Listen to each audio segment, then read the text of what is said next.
गोनू झा के 100 बढ़ क एक खिस्सा अपने सबके सुनाब।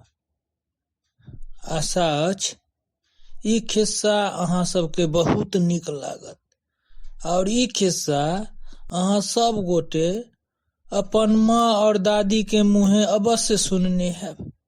सुनल जाओ।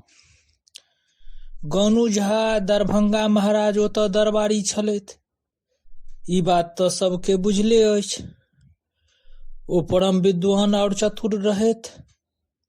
महाराज एक बेर दरबारी सबके परीक्षा लेवा चाहलथि जे दरबारी सबके केहन अइ, केकरा में कते बुद्धि ज्ञान छै, पता लगायल जाय। मोने मोन ई बात सोचला। और एक दिन सब दरबारी सबके एकटा क बिलाड़ि और ओई बिलाड़ि के दूध पिबाबे लेल एकटा क महींस सबके देबऽ के घोषणा केलथि।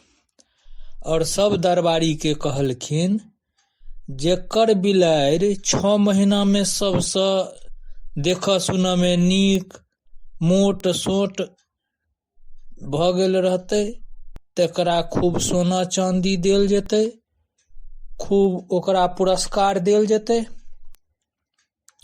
ई महींस और बिलाड़ि सबके देल गेल। सब अपन अपन लऽ कऽ गेल। गोनुओ झा के एकटा महींस हाथ लगलनि और बिलाड़ि ओहो अपन लऽ कऽ घर गेला।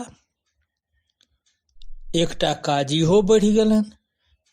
प्रतिदिन ओ महींस के खूब चरा कऽ आनैत, खूब दूधो हन आर तेहन बिलाड़ि रहन सबटा दूध चट कऽ जाय। हिनका खाय काल में वह सुखले रोटी ई बेचारे मन मसोस कर रह जात। एक दिन सोचला जे ते महींस चरबै छी, सबटा बिलाड़े के पिया देबै तऽ अपने की खायब। एक दिन कनिया के कहलखिन, हे एक कटोरा दूध खूब गरम कऽ कऽ लाउ तऽ। खूब गरमा कऽ 1 कटोरा दूध कनिया आनलखिन। बिलाड़ि तऽ धपायल रहिते छलै दूध पीबऽ लेल, भट दऽ दौड़ल।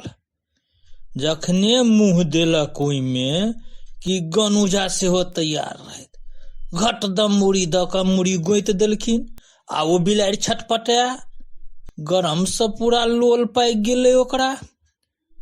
2-3 दिन एही तरहे ओकरा मुड़ी गोइत गोइत कऽ ओ गरम दूध पियबैत। आब ओ बाटी के देखते 9 हाथ तर पे दूध दिस के फटके दूरे से भगैत जाय। शुद्ध भात बेचारा के, सुखल भात वह निक लागऽ लगले। दूध के देखते पड़े। 6 महीना बीतले। सब अपन अपन बिलाड़ि लऽ कऽ राजा ओतऽ पहुँचऽ लगलन। सब ओतऽ दरभंगा महाराज लग हाजिर भेल। गोनुओ झा अपन बिलाड़ि लऽ कऽ पहुँचला।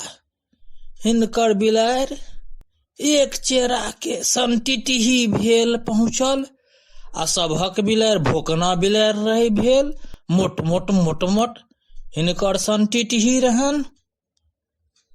आब दरभंगा महाराज हिनकर बिलाड़ि के देख कऽ पूछि देलखिन कि गोनू बाबू अहाँ के महींस दूध नहीं दै छले जे बिलाड़ि एहन अइ। कहलखिन की कहू महाराज, हमर तऽ भागे खराब अइ, हमरा की पुरस्कार भेटत। हमर बिलाड़ि तऽ दूध देखते परा जाइए। महाराज के आश्चर्य लगलन। दूध देखते परा जाइए तऽ हाँ महाराज। तुरंत महाराज ऑर्डर देलखिन, रो 1 कटोरी दूध ला। तुरंत हाजिर भेले दूध। बिलाड़ि के ओतऽ छोड़ गेले। कटोरी में दूध देखते बिलाड़ि 9 2 11 पराइत बाट नहीं सुझले, भागल ओतऽ से। फिर कहलखिन जे आब एकरा भात देल जाओ सरकार। फिर ओकरा 1 थारी भात लेल गेल। भात चट कऽ गेले बिलाड़ि। महाराज बुझि गेलखिन जे नहीं गोनू झा के करामत छनि। सबसे नीक गोनू झा के पुरस्कार भेटलनि। खूब सोना चांदी आर पुरस्कार देल गेल जे ई अपन बुद्धिमानी से अपने खूब दूध खा पी कऽ तगड़ा भऽ गेलथि आ बिलाड़ि के भूखले हाथे पर काज चला देलखिन।